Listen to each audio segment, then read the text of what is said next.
الرحیم والرابع ان تكون الاعداد مباینة لا يوافق بعضها بعضا فالحكم فيها ان يضرب احد الاعداد في جميع الثاني ثم ما بلغ في جميع الثالث ثم ما بلغ في جميع الرابع ثم ما اجتمع في اصل المسألة كامرأتين وستة جدات وعشر بنات وسبعة اعمام. بسم اللہ الرحمن الرحیم. یہ باب جو ہے وہ تصحیح کا چل رہا ہے. یہ باب تصحیح کا چل رہا ہے.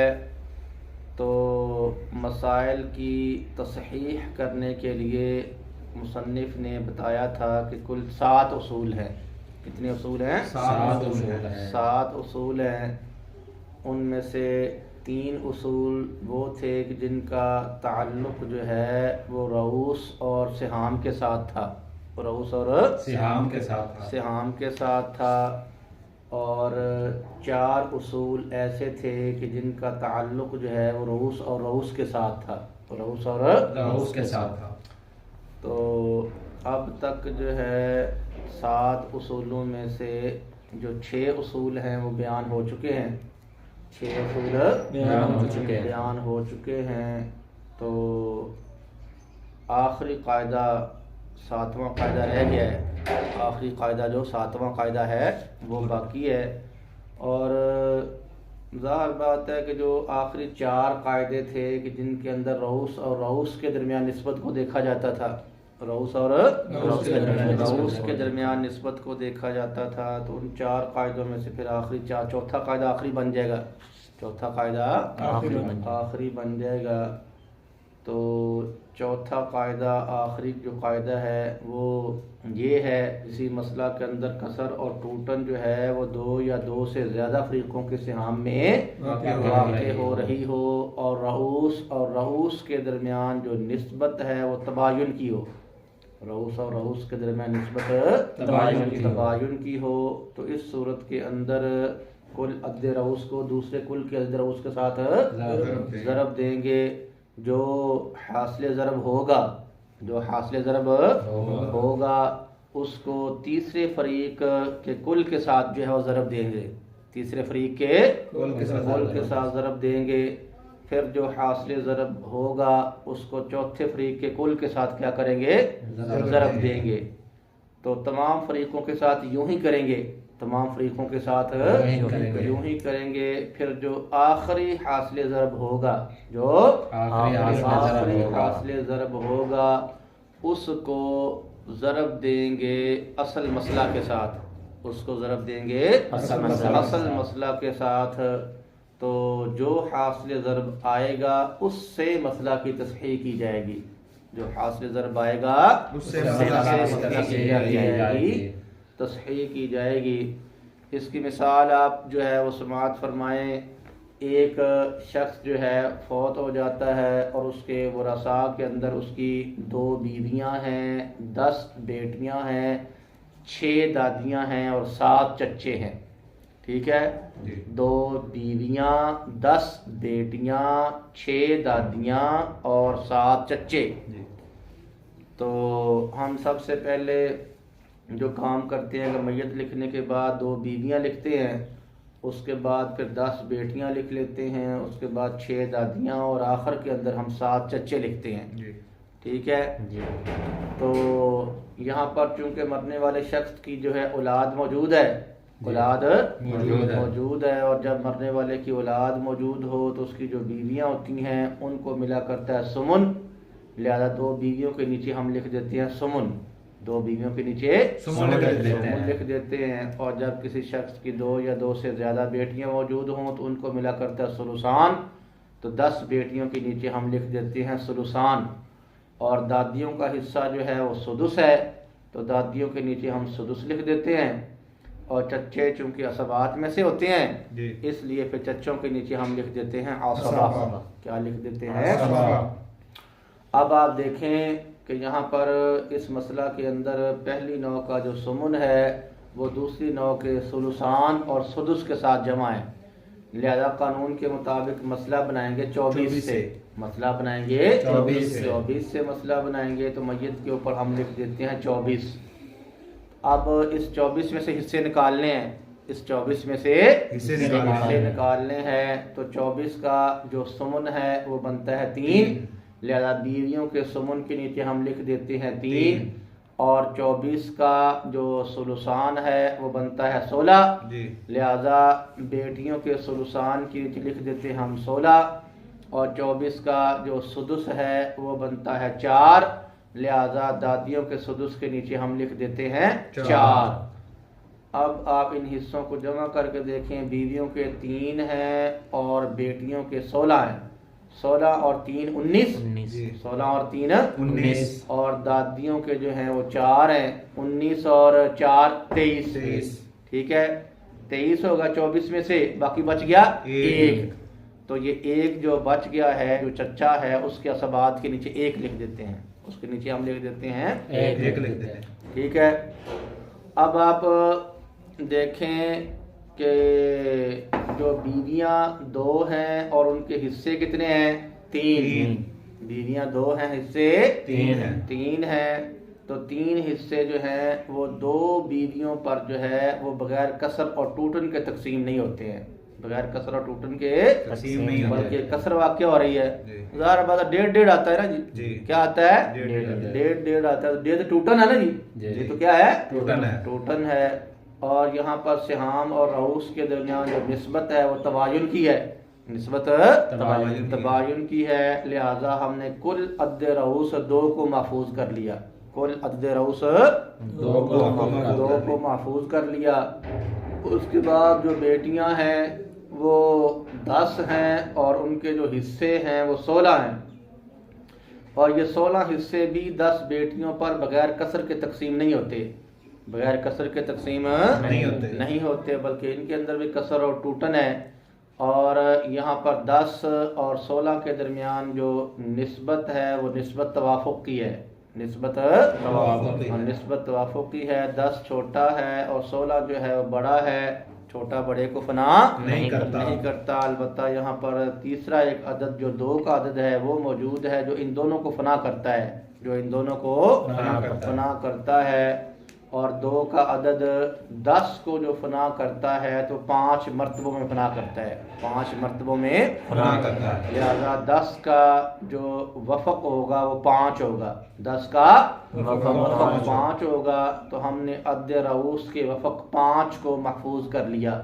عدد رؤوس کے وفق 5 کو محفوظ کر کے ہم نے اس کو عدد رؤوس کے قائم مقام کر دیا، اور اس کے بعد جو دادیاں ہیں وہ 6 ہیں اور ان کے حصے جو ہیں وہ 4 ہیں، حصے 4 ہیں، اور یہ جو 4 حصے ہیں یہ 6 دادیوں پر بھی بغیر کسر کے تقسیم نہیں ہوتے، بغیر کسر کے تقسیم نہیں ہوتے، بلکہ اس کے اندر بھی کسر اور ٹوٹن ہے، ٹھیک ہے، لہذا ہم نے ان کے درمیان نسبت دیکھی 6 اور 4 کے درمیان، تو نسبت جو تھی وہ توافق کی ہے، کیا ہے توافق ہے، اور یہاں پر 6 کا جو وفق ہے وہ بنتا ہے 3، 6 کا وفق 3 بنتا ہے، کیونکہ یہاں پر جو عدد 4 اور 6 دونوں کو فنا کرتا ہے وہ 2 کا عدد ہے، وہ 2 کا عدد ہے، اور 2 کا عدد جو فنا کرتا ہے 6 کو تو 3 مرتبوں میں فنا کرتا ہے، 3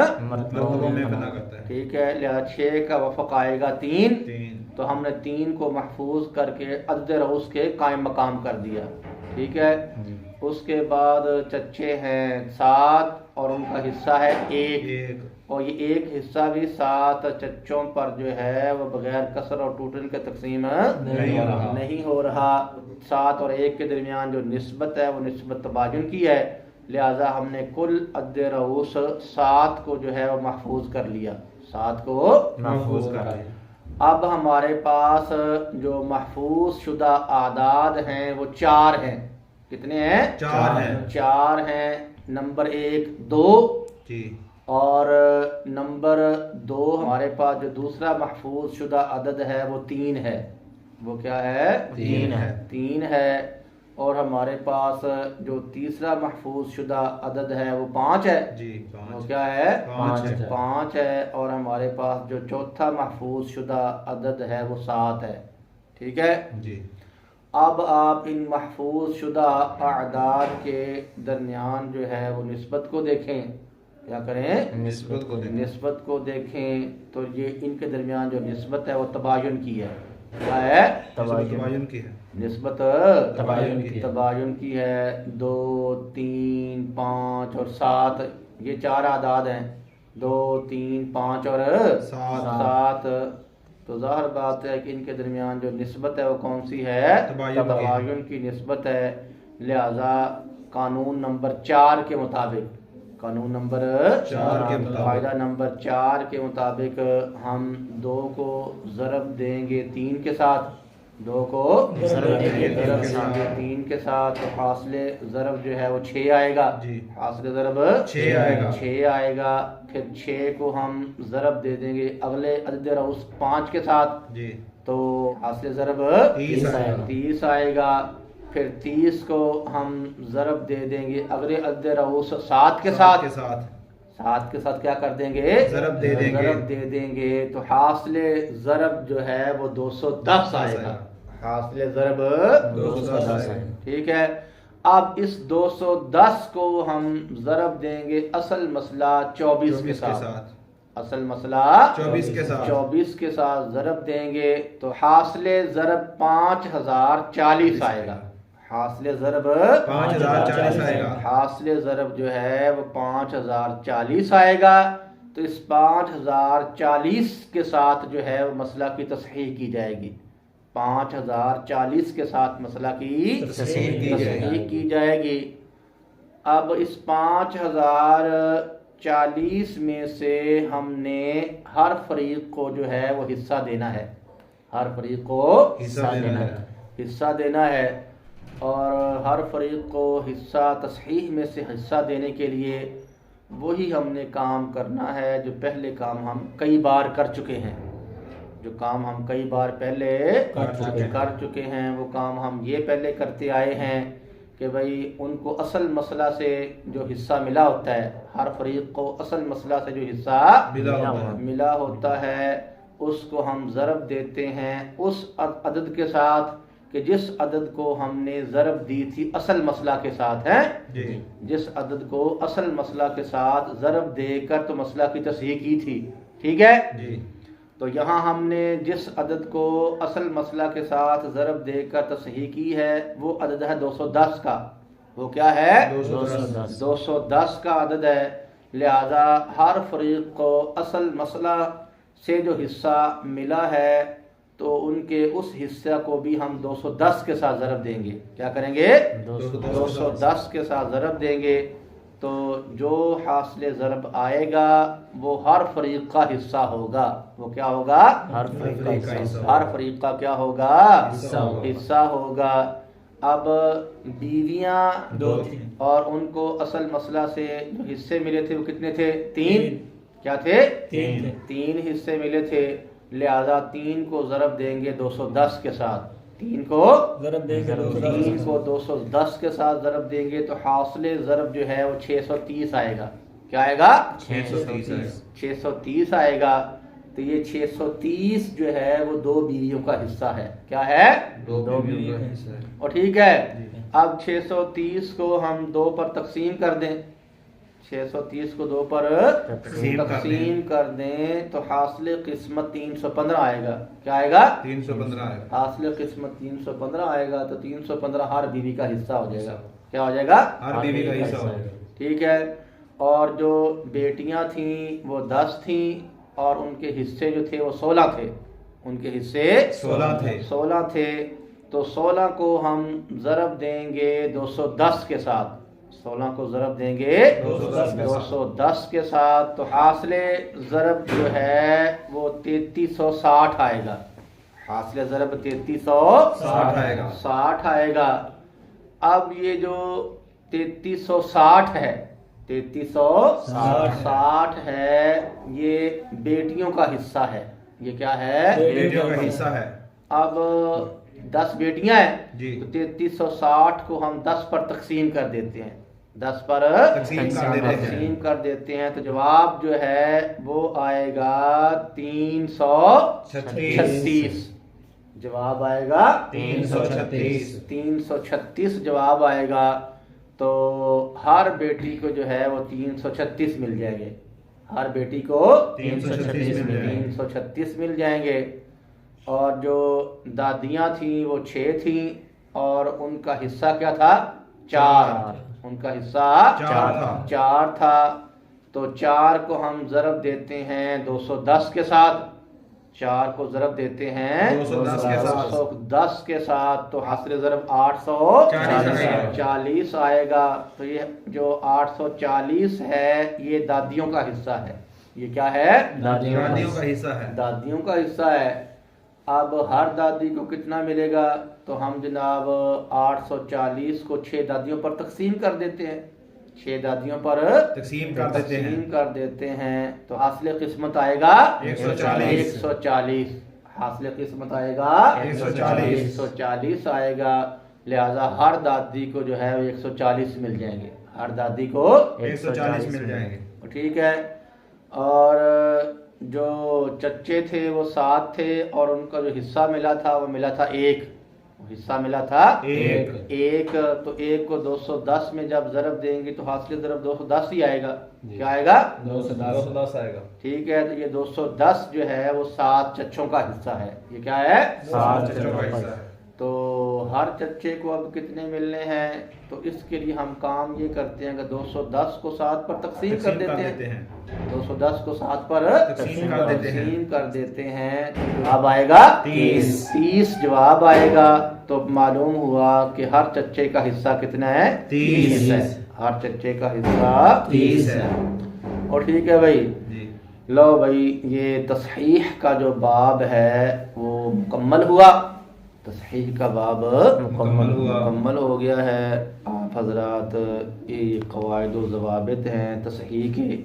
ان قواعد و ضوابط کو اچھے طریقے سے یاد کر کے ان کا اپنے اندر تکرار کریں تاکہ آپ کا یہ اصول جو ہے پختہ ہو جائیں.